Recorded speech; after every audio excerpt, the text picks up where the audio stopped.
Chapter 6. The Chase. With Nancy and Bess close on her heels, George was led by her captor from the campus and out to a side street. They were heading for a car parked at the curb. Its engine was running.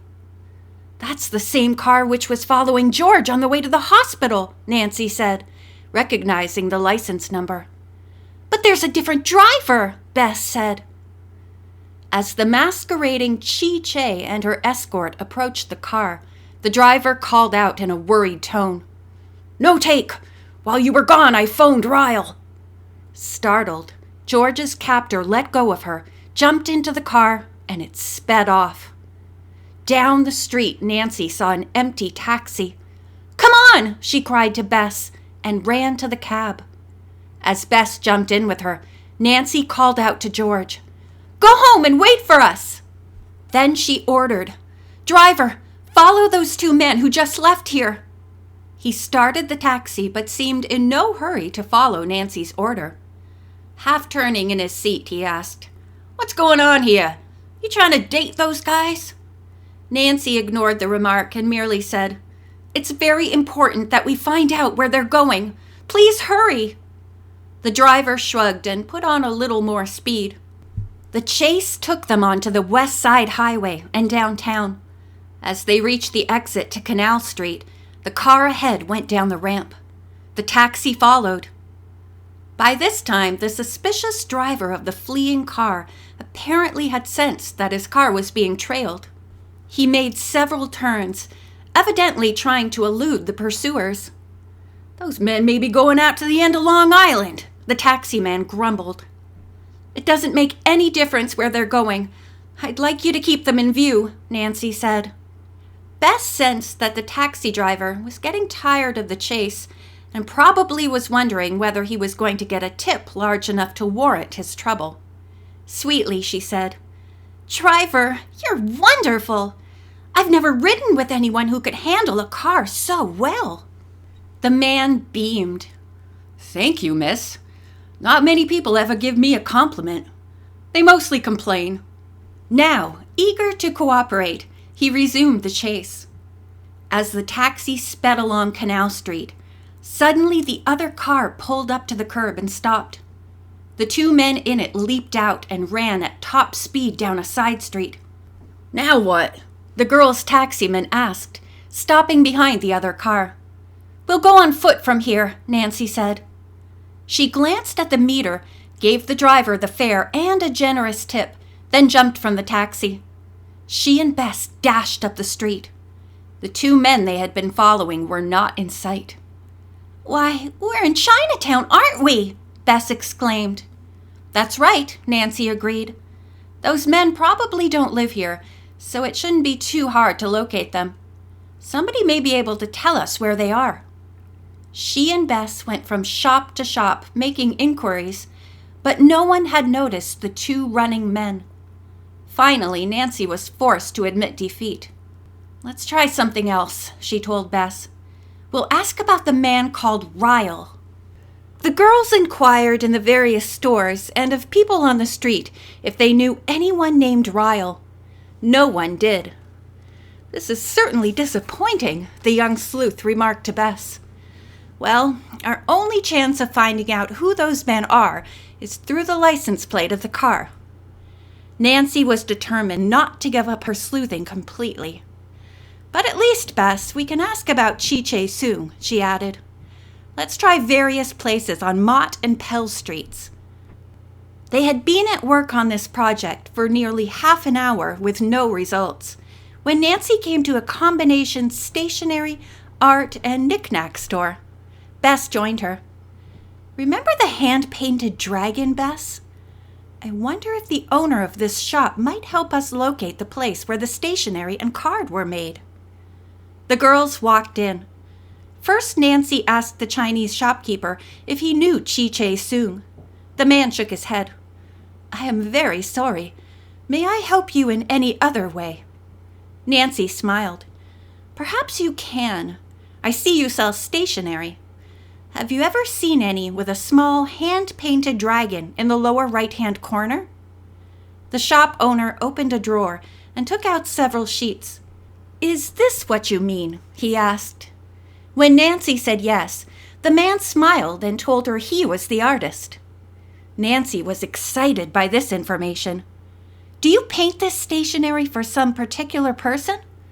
No, the artist answered. "Many people, both Chinese and American, buy this stationery. I take no special orders. I will be glad to sell you some if you care to have any." The young sleuth, thinking the unusual stationery might come in handy, bought a few sheets with envelopes to fit. "Do you also make cards with this design?" she asked. Once more, the man rummaged in the drawer. Presently, he pulled out one exactly like the card which had been sent with Grandpa Soong's hospital flowers. Nancy said she would like to buy 3 or 4. "You don't make these on order either?" she asked. The artist shook his head. Then he in turn asked, "Is there some special reason why you want to know?"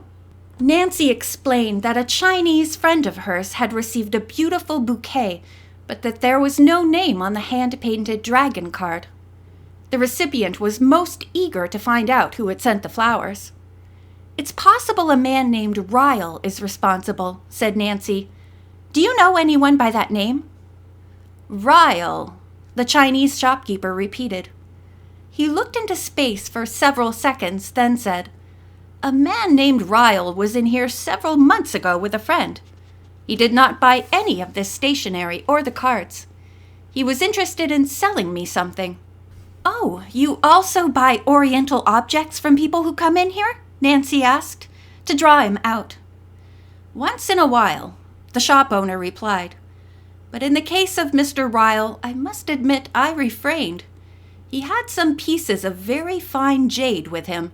He said he had brought them from the Orient. I was afraid the jade might have been stolen or smuggled, and I did not want to get into trouble." Nancy's heart began to beat faster. Here indeed was an interesting clue. But the young sleuth pretended to be shocked by the possibility that Mr. Ryle was a smuggler. "Then he can't be the man we have in mind," she said. "Do you know the first name of the Mr. Ryle who wanted to sell you the jade?" "No, I didn't hear it," the man answered.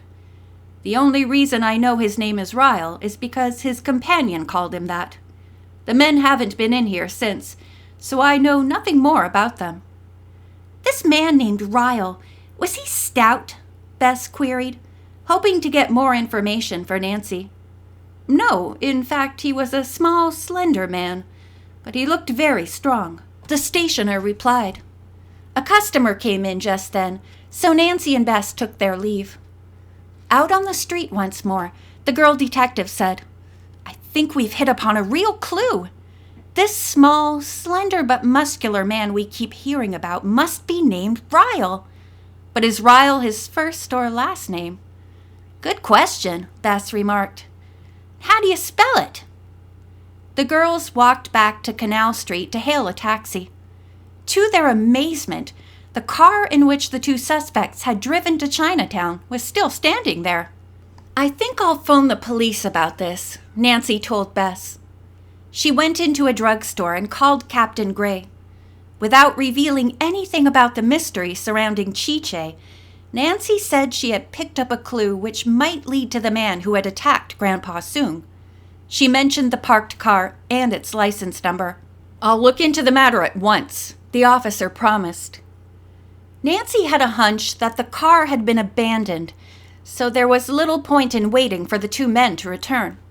She signaled a taxi and directed the driver to take her and Bess back to Aunt Eloise's apartment.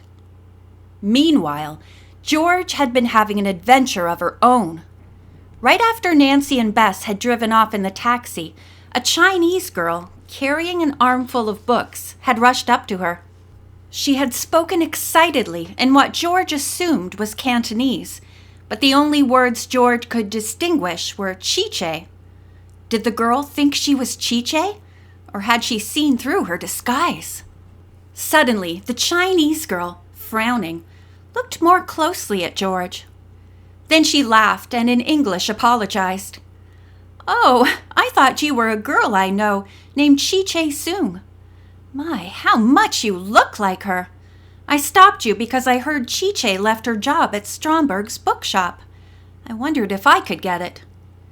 George Fane took an instant liking to the attractive Chinese girl. The stranger introduced herself as Lily Alice Wu. After a little more conversation, George had an idea. "Perhaps I can get the job for you at the bookshop," she said. "Would you like to talk it over?" "Yes, but first, please explain why you are costumed and made up the way you are. You see, I am one of Chi-Che's closest friends." George smiled but did not reply at once. Could she trust Lily Alice with confidential information about the missing Chi-Che? End of Chapter 6.